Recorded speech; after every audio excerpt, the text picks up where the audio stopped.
Sveiki gerbėmieji, sveiki mylimieji. Čia tiem aš pasakysiu, kieno širdelė nerami. Kieno širdelė rami, tiesiog pasiųskit draugui, gal tai jo nerami širdelė. Kas širdelę nuramins? Arba širdį, jeigu ji didesnė. Įsirinkit savo poziciją ir skaitau po vieną. Jūs galų gale išeisit į savo tikslą jau tikrai. Jūs viską buvot suruošę, viską suplanavę ir dar nerimavot, kaip tai pasiseks jum padaryti. Jum jau ateis tas dokumentas, tas leidimas, kai jūs galit imt ir veikt ir jau išeit į savo plačiuosius horizontus.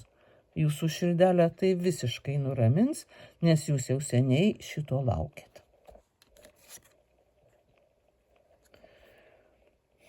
Jūsų širdelę nuramins toks dalykas, kad jūs nenorit skirti su savo pinigais ir nutarsit su jais nesiskirti.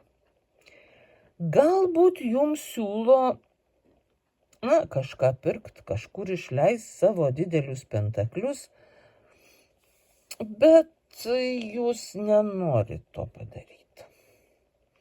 Ir jūs su savim kalbatės ir pasitarinėjat ir jūs suprantat, kad tai, ką jums siūlo, jums širdžiai neartima ir jūs turit save įtikinėt, kad jums to daikto reikia, kad tai bus naudinga.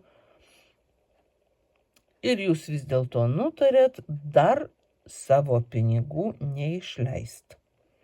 Jūs dar pagalvosit, jūs dar suskaičiuosit, jūs atsisėsit, suskaičiuosit ir nusiraminsit. Niekam neatiduosit savo pinigų. Ne už ką. Kada nors kitą kartą, švelniai tariant.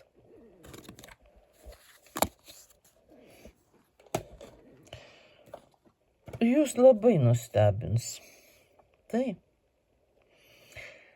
kad jūs gausit iš tikrųjų pačius geriausius dalykus, nes jūs to ir nusipelnėt.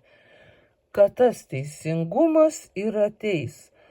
Jūs patyliukais to ir laukėt, bet ne visiškai tikėjot, kad taip atsitiks. Ir taip atsitiks. Jūs gausit savo dovaną, jūs gausit savo įvertinimą ir jūsų abejonės išsisklaidys. Jūs to nusipelnėt, jūs tą gavot ir jūsų širdelė dabar jau rami.